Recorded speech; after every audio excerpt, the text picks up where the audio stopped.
Саламатсыздар ма? Бағбан ханымның өсімдіктер әлемі каналына қош келдіңіздер. Бүгін мен сіздерге әрқашан пайдалы ақпарат беруге тырысатын едім. Бүгін де пайдалы ақпарат болады, бірақ бар. Менің тұщы бұрыштарым мынадай ауруға ұшырапты. Бірдеңе жетіспеушілік болса екен деп ниеттеніп едім, жоқ.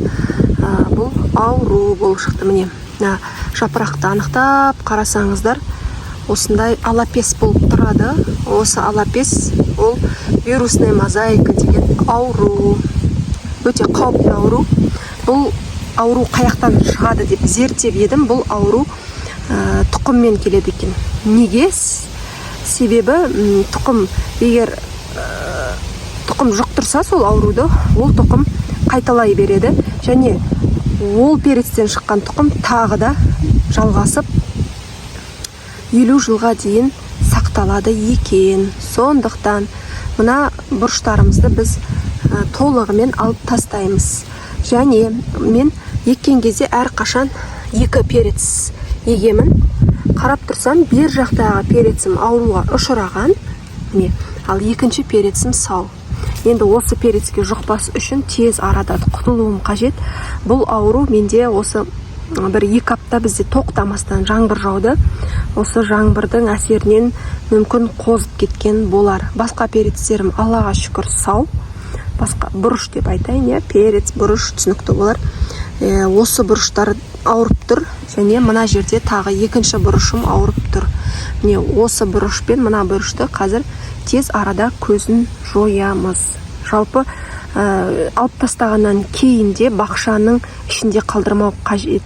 Себебі кабачки, огурцы деген сияқты қияр кабачкилер осы ауруды өзіне жұқтырып алуы әбден мүмкін.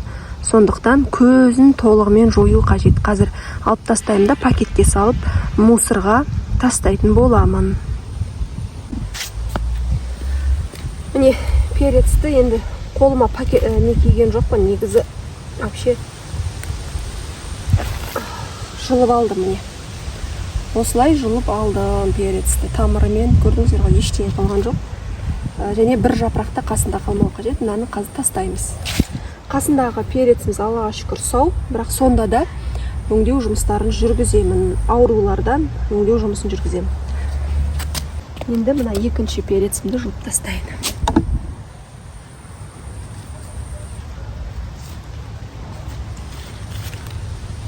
Міне қарап тұрсаңыздар, мынау ауру, мынау сау.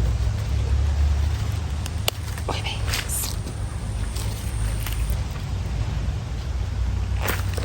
Міне.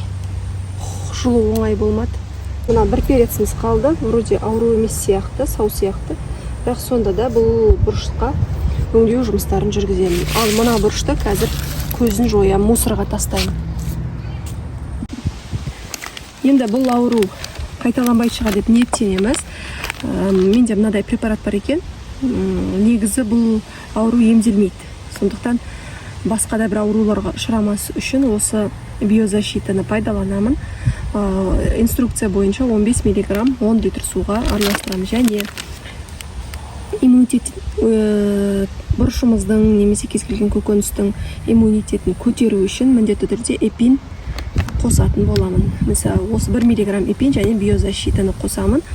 Және липосам міндетті түрде пайдаланамын. Липосам ол тоже биопрепарат. Және біздің жапырақтарымызда шайылып кетпей, ұшып кетпей, сақталып, жабысып тұруына себеп болады. Міне осы 3 препаратты қазір пайдаланатын боламыз. 10 литр су алдым. Мынадан енді шамамен 15 мг құйып жіберемін. 15 мг. Липосаммен көз шамадан құямын.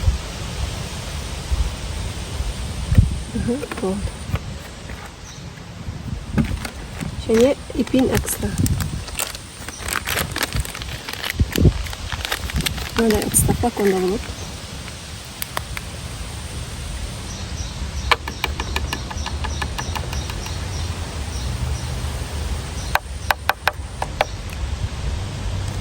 Жақсылап араластырып пульверизаторға құямын.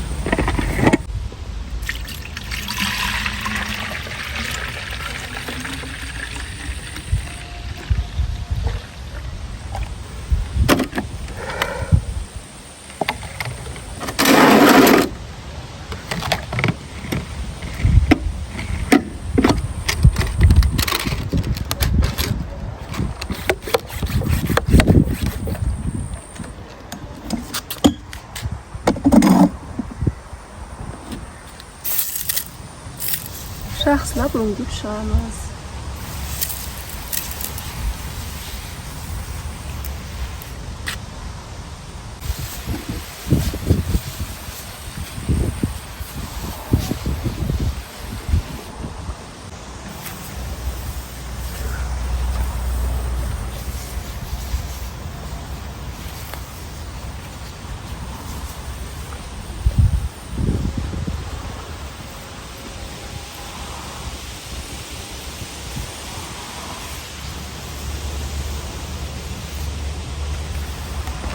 Міне осылай өңдеу жұмыстарын жүргізіп шықсақ болады. Профилактика үшін бұл ауру болып жатқан жағдайда бақшаңыздан толық құтылуға асығасыз, қалдыруға болмайды. Осындай ауру сіздерде кездесті ме? Егер кездескен болса, комментарийда қалдырыңыздар, достарыңызбен бөлісіңіздер. Сіздерге пайдалы болған үшін өте қуаныштымын. Сау болыңыздар, бағалап кетуді ұмытпаңыздар.